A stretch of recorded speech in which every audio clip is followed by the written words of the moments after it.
¿Cómo influyó el Cártel de Medellín en el fútbol colombiano? Desde la década de 1970, el narcotraficante en Colombia ha tenido un impacto significativo en el fútbol profesional del país.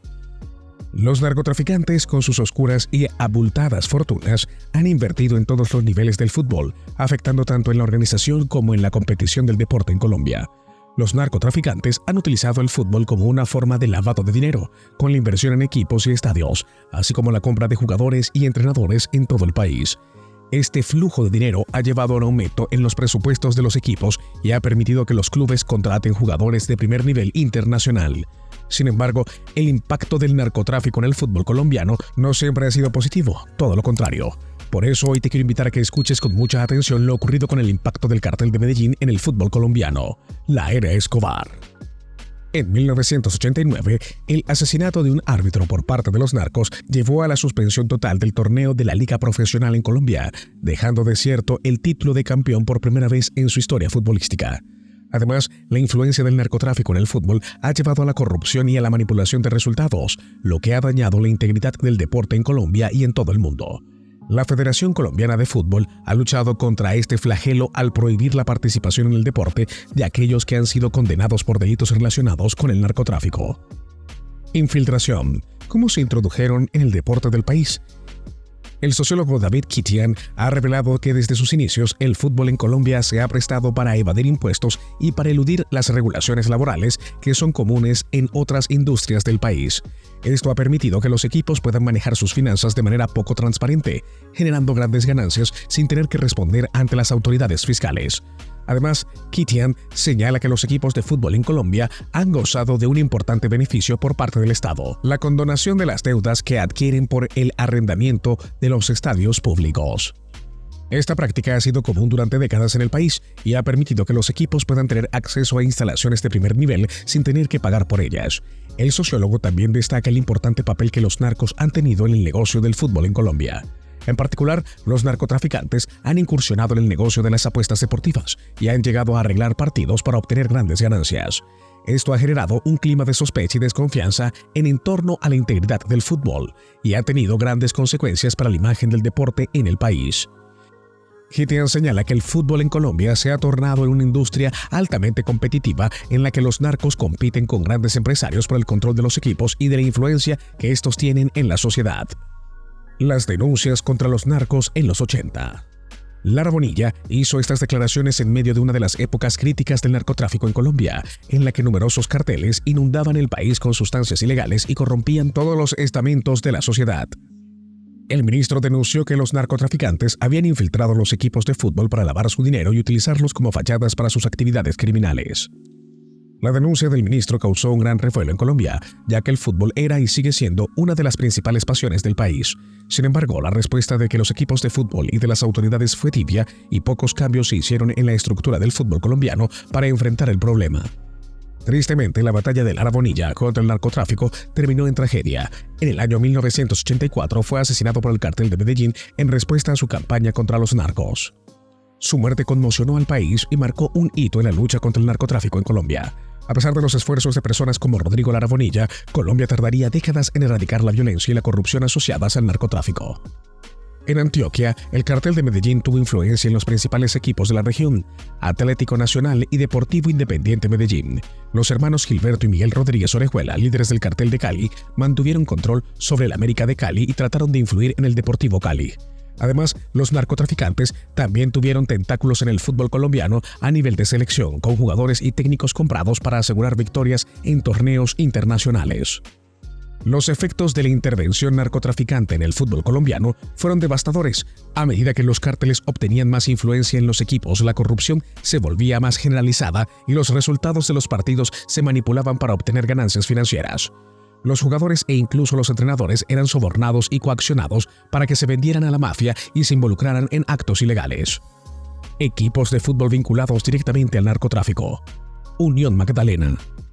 En los años 70 en Colombia, el equipo de fútbol Unión Magdalena de la ciudad de Santa María tenía como propietarios a los hermanos Raúl, Pedro y Eduardo Dávila Armenta, quienes eran conocidos por ser traficantes de cannabis en la época de la bonanza marimbera. Además de su actividad ilícita, los hermanos eran conocidos por frecuentar los mismos círculos sociales que el narcotraficante José Rafael Abello Silva, alias Mono Abello, quien más tarde formaría parte del Cartel de Medellín.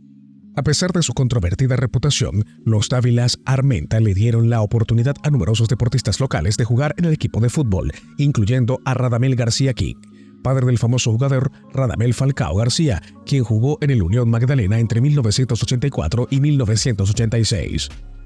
Sin embargo, el caso más destacado en la historia del Unión Magdalena fue el del legendario futbolista Carlos "El Pibe" Valderrama, quien se inició en las bases del equipo Samario en 1981-1984. Valderrama llegó a ser el capitán de la selección de Colombia y un jugador internacional de renombre destacado en el ámbito continental. A pesar de estar vinculados en el oscuro mundo del narcotráfico, la presencia de los Dávila Armenta en el equipo de fútbol permitió que se dieran oportunidades deportivas a jóvenes talentosos como Valderrama, que de otra manera tal vez nunca hubiera tenido la oportunidad de destacarse en el deporte. A pesar de las sombras que envuelven su historia, el Unión Magdalena sigue siendo uno de los equipos icónicos del fútbol colombiano. Millonarios. Una de las historias más oscuras del fútbol colombiano es la relación entre el narcotráfico y el equipo bogotano Millonarios. En la década de 1980, el club pasó por diversas manos y una de ellas fue la de Gonzalo Rodríguez Gacha, el segundo en importancia en el Cartel de Medellín. Inicialmente, el equipo fue propiedad del narcotraficante Hermes Tamayo, pero luego pasó a las manos de Rodríguez Gacha, alias el Mexicano, quien era socio de Pablo Escobar. Como miembros de la Junta Directiva de Millonarios de 1981 a 1992, figuraron Guillermo Gómez Malgarejo, Germán Gómez y Edmer Tamayo Marín, quienes en realidad le servían como testaferros al narcotraficante Rodríguez Gacha. Guillermo Gómez Malgarejo, en particular, ejerció un papel clave en la gestión del equipo como vicepresidente y miembro de la Junta Directiva. Su asesinato en un restaurante al norte de Bogotá en 1992 fue un gran golpe para el equipo. Aunque las autoridades nunca han confirmado que su asesinato tenga relación con su vínculo con el narcotráfico, se sabe que su relación con personas del mundo del crimen organizado era cercana. Durante el periodo de Francisco Feoli, quien estuvo al mando del equipo de 1990 a 1995, las finanzas del club se vieron seriamente afectadas. Además, en 1997, el equipo recibió una demanda por extinción de dominio de las acciones de los herederos del narcotraficante Gonzalo Rodríguez Gacha, lo que agravó aún más la situación económica del club. A pesar de que el equipo trató de defenderse de la demanda, en 1999 el 27,9% de las acciones del club pasaron a la Dirección Nacional de Estupefacientes, DNE, lo que terminó con la propiedad del equipo por parte del narcotráfico. Futbolistas vinculados al narcotráfico. Mauricio Chicho Serna. Mauricio Serna inició su carrera en el Club Atlético Nacional, donde se destacó por su habilidad en el campo y su fuerte carácter como defensa central. Con el Atlético Nacional, Serna logró varios títulos locales e internacionales, incluyendo la Copa Libertadores de América en 1989, siendo uno de los jugadores más importantes del equipo. En 1998, Serna fue transferido al Boca Juniors de Argentina, donde se consolidó como uno de los pilares del equipo. Además, Serna hizo parte de la selección de Colombia, donde jugó 51 partidos y fue uno de los líderes del equipo en la Copa del Mundo de Francia 1998. Sin embargo, Serna fue implicado en una investigación por lavado de activos en Argentina, en la que se le acusó de haber recibido dinero del narcotraficante colombiano José Piedrahíta Ceballos, quien habría usado negocios de la viuda de Pablo Escobar, Victoria Eugenia Henao, y del hijo de este, Juan Pablo Escobar, para lavar dinero. Diego León Osorio. El exfutbolista Diego León Osorio fue protagonista de una lamentable noticia al ser capturado por las autoridades colombianas en el Aeropuerto Internacional José María Córdoba. Según los informes, Osorio fue detenido después de intentar transportar 1,1 kilos de polvo blanco adheridos a su parte íntima con la intención de salir del país rumbo a Madrid, España. Felipe Pipe Pérez. Felipe Pérez Urrea ha sido un destacado jugador del fútbol en Colombia, habiendo jugado en equipos como el Atlético Nacional, Envigado Fútbol Club y la Selección Colombia Sub-20 que participó en el Sudamericano de Paraguay en 1985. Sin embargo, su carrera deportiva se vio truncada después de que fue arrestado el 23 de julio de 1993 en Medellín por el bloque de búsqueda, el Comando Élite Antinarcóticos de Colombia en ese entonces. Durante el arresto, a Pérez le encontraron varios armas y explosivos en una caleta que incluía 20 uniformes camuflados del ejército, 158 cartuchos para fusil, pistolas y escopetas, 43 proveedores para fusiles R-15 y MK2. Estos hallazgos llevaron a la acusación de Pérez por delitos relacionados con el tráfico de armas y drogas, lo que provocó la suspensión de su carrera deportiva y la condena a varios años de prisión. Desde 1988, las autoridades colombianas relacionaron a Pérez como una ficha del sicario del cartel de Medellín, John Jairo Arias Tascón, alias Pinina. René Higuita. René Higuita es un ex arquero colombiano de fútbol. También es conocido por su controvertida amistad con el narcotraficante Pablo Escobar. Durante la reclusión de Escobar en la cárcel de la Catedral, Higuita fue a visitarlo el 30 de junio de 1991 y se ha especulado que jugó partidos de fútbol dentro del penal con los miembros del cartel de Medellín allí recluidos. Esta relación de amistad ha sido duramente criticada por la sociedad colombiana, dado el papel destructivo y violento que tuvo el narcotráfico en el país durante esa época. El arquero fue arrestado por las autoridades colombianas el 9 de junio de 1993 bajo cargos de participación en el secuestro de la hija de un socio de Escobar. Higuita habría actuado como mediador y negociado la liberación de la joven. Por esta labor recibió una suma de $50.000. Esta situación llevó a Higuita a enfrentar un juicio y a ser encarcelado por orden de la Fiscalía General de la Nación. Futbolistas y técnicos víctimas del cartel de Medellín. Andrés Escobar. El 2 de julio de 1994, después de la eliminación de Colombia del Mundial de Fútbol de ese año, Andrés Escobar fue asesinado a tiros afuera de una discoteca en Medellín. El crimen fue perpetuado por un sicario al servicio de los hermanos Pedro David Gallón Henao y Juan Santiago Gallón Henao, quienes estaban vinculados al narcotráfico y al paramilitarismo. Según los informes, los hermanos Gallón Henao estaban furiosos porque creían que Escobar había cometido un autogol durante el partido contra Estados Unidos, lo que habría costado la eliminación del equipo colombiano del Mundial. Los hermanos habían apostado una gran cantidad de dinero en la victoria de Colombia y la pérdida de su apuesta los habría llevado a buscar venganza. La muerte de Andrés Escobar conmocionó a Colombia y al mundo entero. Fue un triste recordatorio de la violencia que el narcotráfico estaba infligiendo en la sociedad colombiana en ese momento. El crimen también causó una gran indignación en la comunidad futbolística y muchos jugadores y entrenadores se manifestaron en contra de la violencia. José Pablo Correa Ramos. Correa Ramos compró el equipo de fútbol deportivo Independiente Medellín, DIM, durante los años 70 y 80. El DIM se convirtió en uno de los equipos más importantes de Colombia, llegando a ganar varios títulos locales e internacionales. Correa Ramos fue el encargado de gestionar y dirigir el club, convirtiéndose en una figura muy querida por la afición del equipo.